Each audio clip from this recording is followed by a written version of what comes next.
Okay guys, mayroon tayong service dito na Samsung Wobble, no? So ito guys, ang problema nito, nagwawas. Pero one side lang yung ikot. Ayan guys, kung mapansin nyo, tuloy-tuloy yung ikot ng kabilang side lang, wala siyang reverse, no? So then, pagkatapos niya, hihinto, no? So yan, pagdating sa 22, nag-stuck siya. Hindi na siya nagtuloy. Wala na siyang movement, no? So huminto na po yung washing machine, no? So yan, kung mapansin nyo guys, pagdating ng 22, wala na, hindi na siya gumalaw. So kanina ikot siya ng ikot, one side lang po, no? Wala siyang reverse. Ayan. So sa ganitong problema guys, mabilis na natin siya ma-identify kung anong problema, no? Kapag ganito guys na umikot siya ng one side lang ng mabilis, wala siyang interval, ang problema nito guys ay board, no? Pag ganito. So ang gagawin natin para patunayan natin na board nga ito, papalitan natin yung board nito guys para makita natin kung board problem nga ba ang problema nitong washing machine na ito, no? Basta ito guys, ang problema niya, umikot lang siya ng one side, tuloy-tuloy, walang tigil, no? So dun na ma-identify guys kapag ang washing machine, iba kasi yung umiikot siya ng one side, tapos hinto, tapos one side pa rin, hinto, one side, hinto. Ibig sabihin yun, ang problema nun nasa belt or nasa gearbox.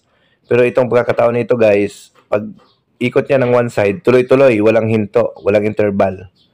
Kaya ang problema nito ay board, no? So ganun lang po yung pag-identify natin, no? So ngayon, ang gagawin natin guys, papalitan natin ito ng board para malaman nyo na board talaga ang problema, no? Para i-confirm natin na board talaga ang kanyang problema, no? Sa ganitong pagkakataon, no? So ayan, so nandito tayo ngayon sa 3C Martires, Cavite, no? Nandito tayo ngayon nag-service, no? Na-request tayo ng ating customer na mag-service dito sa kanila sa 3C. Ayan. So kung mapansin nyo guys, yan. Yan, hindi mo na mapindot yung start, no? So pinatay natin, di ba? Hindi mo na mapindot yung start. Ayan, nag-stuck na siya. Ayan, wala na. Ito yung tunog kapag hindi mo mapindot yung start, no? So ayan. So ito guys, binuksan natin. Ito yung bagong board na mapalit natin. So ito yung luma, no? So gagawin natin, papalitan natin guys. So palitan ko muna ito guys dahil mag-isa lang ako. Hindi ko mapakita sa inyo yung pagpalit, no? So ayan, palitan ko muna ito. Ayan. So yan, napalitan na po natin, no? So ilagay natin siya sa wash, no? Ayan, so kakarga siya ng tubig, no? Pero hindi ito guys magwawash kasi nga maraming tubig, no? Nung nilagyan natin siya ng board, marami siyang tubig. So hindi siya magwawash kasi hindi natin siya nadaan sa reset. So ang gagawin natin, i-drain muna natin to yung tubig, no? Para maibalik natin siya sa pagwawash, para ma-reset natin, no? Kasi kapag maraming tubig na yan, nilagyan nyo ng bagong board, nilagyan nyo ng bagong sensor, hindi yan magwawash. Kailangan simula ka talaga sa wala siyang tubig, no? So ang gagawin natin, spin natin siya, i-drain muna, tapos saka natin siya ilagay sa wash, no? Ayan. Lagay mo natin sa spin. Ayan, papadrain muna natin. Ayan. So sa mga gusto pala magpa-service sa amin na mayroon naman kaming number dyan na iniiwan, text na lang po kayo, no?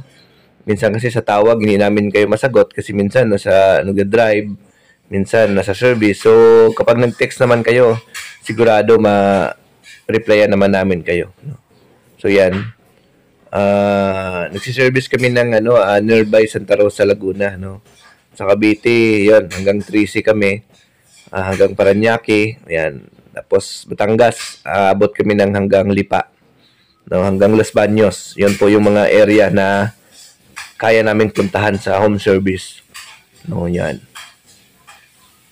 Pero ang home base talaga namin ay Santa Rosa, Laguna, no? Ayan. So yan guys, ipapadrin lang natin to, din lagay na naman. Ayan guys, kung mapansin nyo, kinat ko na lang guys, no? Kasi matagal, mahaba yung oras. Ayan, nilagay na natin siya sa wash. Ayan, kung mapansin nyo guys, ayan, ang ikot niya guys, oh.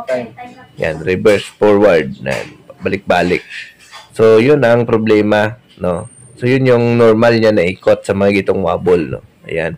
Kapag umikot ng mabilis yan, ay hindi normal yan kasi ang wobble may hinhin pag naglaba. Ganun lang na ganun yung ikot niyan. Yan. Ayan, mapapansin nyo yan. So, board problem po guys ang na-encounter natin. Na umikot ng mabilis, tapos nag-stop na. Ayan. Ayan. So, yung mga board naman natin, no, ito sa mga itong washing machine, hindi naman ganun kamahal. Mura lang po yung board nito. Okay guys, maraming salamat. Bye-bye.